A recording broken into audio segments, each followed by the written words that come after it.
अब देखिए next question, that is question number 30। A certain salt X gives the following results. पहला कि इसका जो एक्वस सॉल्यूशन है that is alkaline to litmus, मतलब लिटमस टेस्ट करने पे वो अल्कलाइन होगा। ठीक है, मतलब सीधी सी बात है कि लिखा गया कि उसका एक्वस सॉल्यूशन अल्कलाइन है, बेसिक है।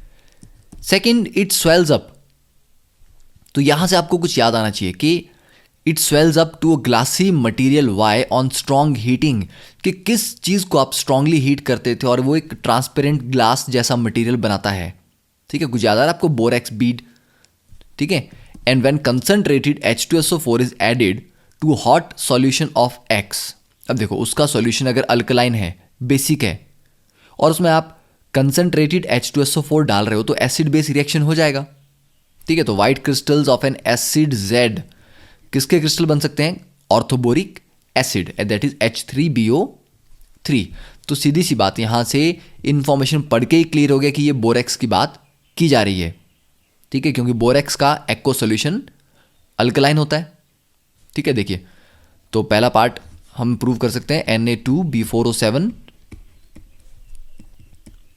Plus 7H2O। ठीक है, तो पानी में डालने पे ये देगा आपको 2NaOH प्लस 4H3BO3। ठीक है, तो बोरिक एसिड मिल गया प्लस NaOH, तो NaOH की वजह से सॉल्यूशन अल्कलाइन हो जाएगा। अब इस अल्कलाइन सॉल्यूशन में आप एसिड डाल दोगे तो एसिड बेस रिएक्शन हो जाएगा, H3BO3 तो एज इट इज रहेगा। ठीक है, अब देखिए सेकंड पार्ट, जब बोरेक्स को, दैट इज बोरेक्स का एक्चुअल फॉर्मूला क्या है, Na2B4O7.10H2O। तो इसको जब आप हीट करते हैं तो सबसे पहले ये 10 जो वाटर मॉलिक्यूल्स हैं ये निकलते हैं। ठीक है, तो ये कन्वर्ट होता है Na2B4O7 में सोडियम मेटाबोरेट में। ठीक है, इसका नाम आपको याद होना चाहिए, दिस इज सोडियम मेटाबोरेट। और इसके बाद अगर फर्दर आप हीट करते रहेंगे तो एक ये ट्रांसपेरेंट ग्लास टाइप सॉलिड में, मतलब पहले तो ये क्या होता है, एक ट्रांसपेरेंट लिक्विड जैसे में कन्वर्ट होता है, जिसको ठंडा करने पे वो एक ट्रांसपेरेंट ग्लास जैसा मटेरियल बनाता है। ठीक है, तो इसको बोलते हैं बोरेक्स बीड। ठीक है, it's a glass like material. और थर्ड, तो कंसंट्रेटेड H2SO4 डाल देंगे आप, तो देखिए Na2B4O7.10H2 लिखने की भी ज़रूरत नहीं है, डायरेक्टली हम बोल सकते हैं, वो अंडरस्टूड है कि वो ऑटोमेटिकली साथ में होगा। तो उसको H2SO4 के साथ हॉट सॉल्यूशन में रखा हमने, तो एसिड बेस रिएक्शन होके क्या बन जाएगा, Na2SO4, ठीक है, प्लस 4H3BO3 प्लस 5H2O। तो ऑर्थोबोरिक एसिड जो है इसके वाइट नीडल टाइप क्रिस्टल्स बनते हैं। ठीक है, तो आप बोलते हैं कि इसके क्या बनते हैं, white needle type shaped crystal. ठीक है, नीडल शेप्ड क्रिस्टल्स बनते हैं। ठीक है, तो ये हो गया क्वेश्चन नंबर 30th। अब देखिए नेक्स्ट है तो क्वेश्चन नंबर 31। अब यहां पर हमें बैलेंस्ड इक्वेशन लिखनी है इन रिएक्शंस के लिए, तो डायरेक्टली इसको हम यहीं पे सॉल्व कर सकते हैं सी के आगे। देखिए BF3 प्लस LiH डाइबोरेन बनाने का एक अच्छा मेथड है।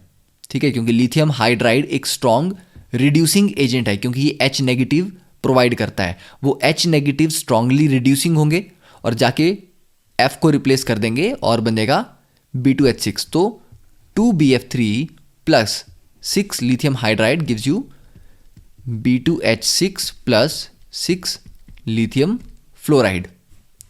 सेकेंड इज डाइबोरेन का हाइड्रोलिसिस। देखिए डाइबोरेन एक गैस है, हाईली फ्लेमेबल गैस है, और पानी के साथ कांटेक्ट में आते ही बहुत जल्दी इसका हाइड्रोलिसिस हो जाता है। तो 6H2O के साथ रिएक्ट करके ये इमीडिएटली बनाती है 2H3BO3 प्लस 6 हाइड्रोजन गैस। और ये हाइड्रोजन गैस अगर इसको कोई भी स्पार्क मिल जाए तो इट विल स्टार्ट बर्निंग। ठीक है, नेक्स्ट NaH प्लस B2H6। तो NaH भी LiH की तरह एक रिड्यूसिंग एजेंट है।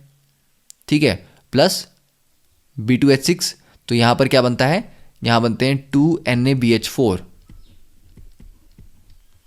ठीक है, क्योंकि B2H6 को आप फर्दर रिड्यूस तो कर नहीं सकते, ये ऑलरेडी हाइड्रोजन की फॉर्म में है, तो ये बनता है सोडियम बोरोहाइड्राइड, ठीक है, इसको बोलते हैं sodium borohydride, SBH short form. H3BO3 को जब आप हीट करते हैं तो पहले फेज में, ठीक है, पहले फेज में बनता है HbO2 मेटाबोरिक एसिड। मेटाबोरिक एसिड को आप फिर से और आगे हीट करते जाएं तो बनता है H2B4O7, ठीक है, टेट्राबोरिक एसिड। और उसको फर्दर और हीट करेंगे, रेड हॉट करेंगे, तब जाके आपको रेड हॉट करने पे इसका एनहाइड्राइड मिलता है B2O3। तो सीधी सी बात है, HbO2 4 लगेंगे तब H2B4O7 बनेगा और इससे 2 B2O3 मिलेंगे। तो आपको बस ये याद रखना है, HbO2 को क्या बोलते हैं, metaboric acid. This is metaboric acid. और H2B4O7 इज टेट्राबोरिक एसिड, ठीक है, तो ये आपको याद रखना है। अब नेक्स्ट इज एल्यूमिनियम को NaOH के साथ ट्रीट किया तो हम सब जानते हैं क्या बनता है इसमें। NaOH अगर आपका लिमिटेड अमाउंट में होगा तो AlOH थ्राइस बन जाएगा, ठीक है। तो फर्स्ट स्टेप में आप बोलते हो कि AlOH थ्राइस बनेगा। उसके बाद अगर NaOH और भी ज़्यादा अवेलेबल है या पानी में आपने डाल दिया है तो बन जाता है सोडियम टेट्राहाइड्रोक्सो एल्यूमिनेट, ठीक है, मतलब Na पॉजिटिव AlOH4 1 नेगेटिव, ठीक है, ये बनेगा, प्लस H2 गैस रिलीज होती है। और last is B2H6 plus NH3। जब छोटे वाले न्यूक्लियोफाइल्स होते हैं, ठीक है, छोटे वाले न्यूक्लियोफाइल्स मीन्स, देखिए ये आपके पास स्ट्रक्चर है B2H6 का। अब NH3 जो है वो एज ए न्यूक्लियोफाइल काम करता है। जब न्यूक्लियोफाइल छोटा होगा तो यहाँ पर जो ब्रेकिंग होती है वो अनसिमेट्रिकल ब्रेकिंग होती है। मतलब एक होती है सिमेट्रिकल ब्रेकिंग जिसमें ये कंपाउंड ये यहाँ से टूटता है, मतलब दोनों तरफ बराबर, एक BH3 अलग दूसरा BH3 अलग। पर ऐसा होगा जब एक बड़ा न्यूक्लियोफाइल अटैक करेगा, NH3 छोटा है, ये अनसिमेट्रिकल ब्रेकिंग करवाता है, तो BH4 अलग हो जाएंगे। अब बोरोन के 4 बॉन्ड यहाँ ऑलरेडी बन रखे हैं तो BH4 पे 1 नेगेटिव चार्ज आता है, ठीक है, तो एक तो हो जाएगा BH4 1 नेगेटिव अलग हो जाएगा। उसके साथ जो सेकंड होगा, देखिए इस बोरोन के पास बचे से 2 ही हाइड्रोजन, तो मतलब इसको अगर अपने बॉन्ड पूरे करने हैं 4 ऑक्टेट पूरा करना है तो 2 अमोनिया इसके साथ लगेंगे।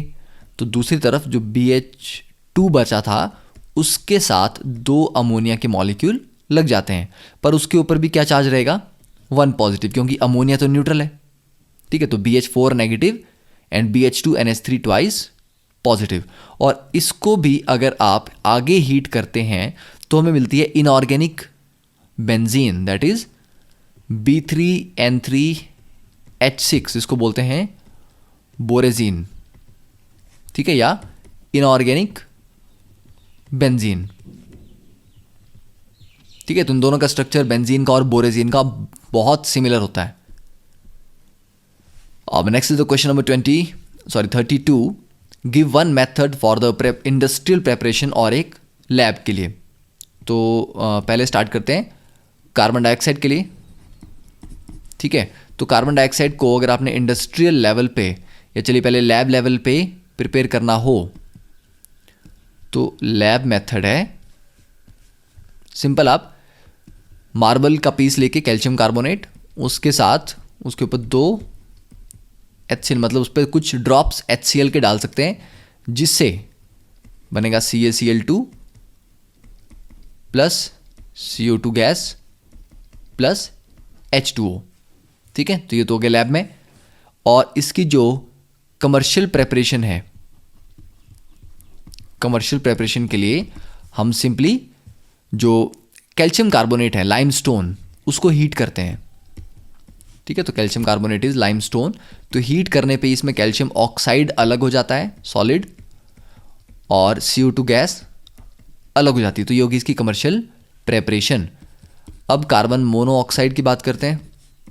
तो कार्बन मोनोऑक्साइड का लैब प्रेपरेशन के लिए first is we dehydrate the formic acid, ठीक है, HCOH जो फॉर्मिक एसिड है, इसको हम डिहाइड्रेट करेंगे। डिहाइड्रेटिंग के लिए हम यूज़ करते हैं कंसनट्रेटेड H2SO4, ठीक है, hot concentrated H2SO4।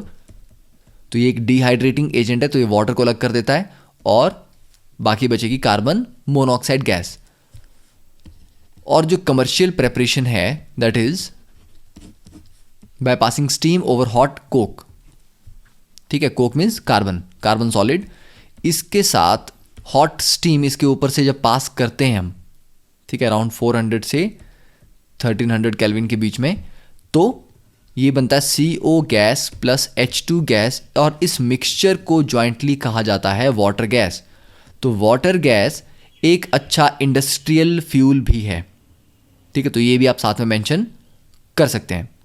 Okay, so that is all for question number 32। Next we will start with some objective question जो आगे बचे हुए हैं।